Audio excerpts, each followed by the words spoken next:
Lunchtime Kitchen, where we are making fish en papillote. Nick, what does that mean? It is all to do with fish on paper. We're talking about poisson today, of course, if we're being strictly French. Yes, we are, but this fish will not poisson you because we're using a lovely, fresh, firm-fleshed white fish. And this one is a John Dory, so I'm going to get you to grab that from the fridge. In fact, Sakura, do you want to grab that from the fridge for me? Yeah.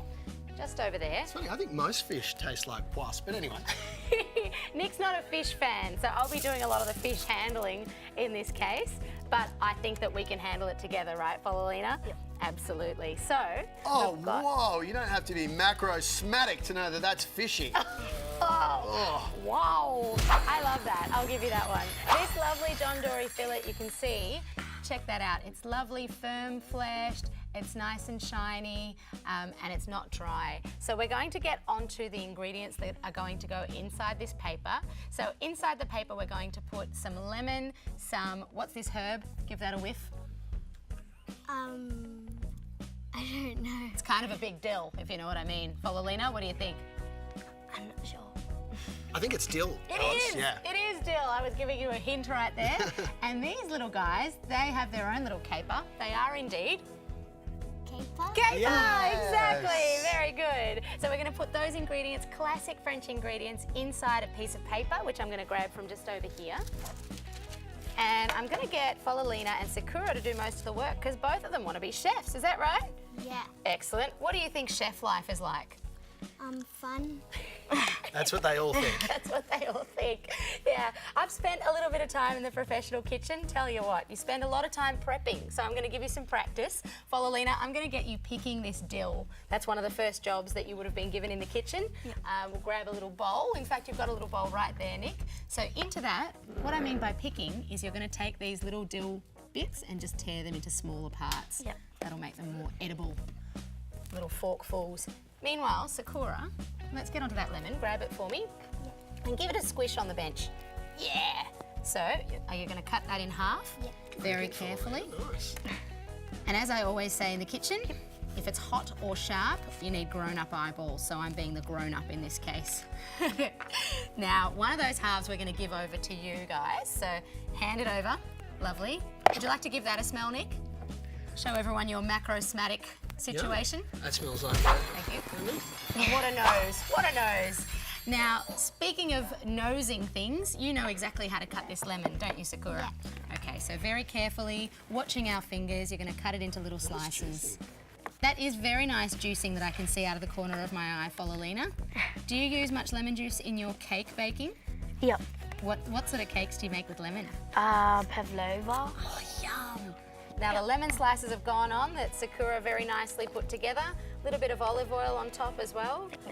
So, Paulina, you did such a good job of picking it. Pop that on top. And Nick, do you want to hand the capers over as well? Yeah, just sprinkle it from a height. Lovely and chefy. I meant Paulina, but... Oh, sorry. Okay, Sakura, you want to pop the capers in there as well? And capers, if you haven't tasted one before, they're kind of like pickle and they're quite salty, so that's why we don't need to season. The capers will give all that flavour. And they're actually a berry, caper berries.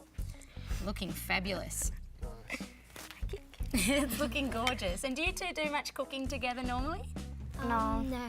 Not really. But you have eaten some of each other's cooking? Yeah. Yeah. Paulina, what's your favourite thing that Sakura's cooked? Garlic bread. Garlic bread. When did you make that, Sakura?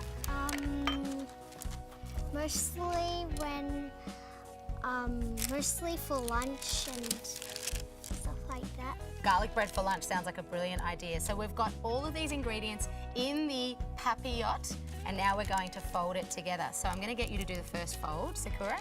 Fold it together like this, and then I'm going to sort of wrap it together.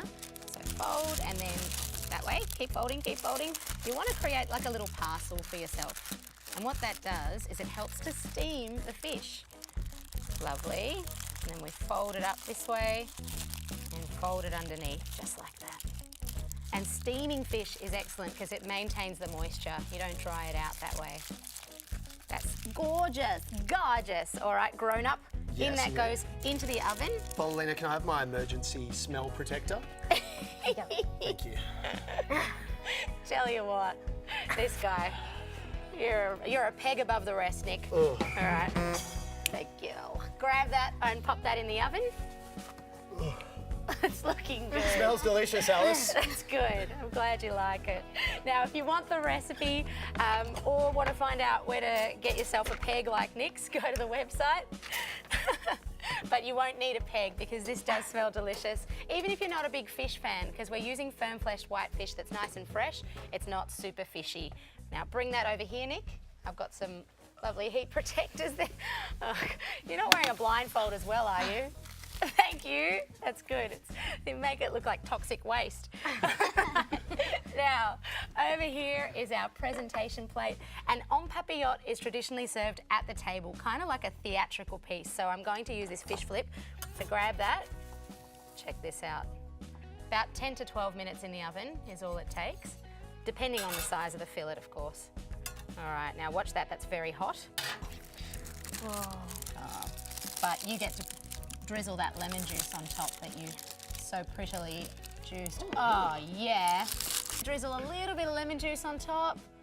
Gorgeous. And I think that it's only fair that Nick give this a taste first. Okay, we'll go to a break right this second. We'll see you on the other side of it. Cut to the break, cut to the break, cut to the break.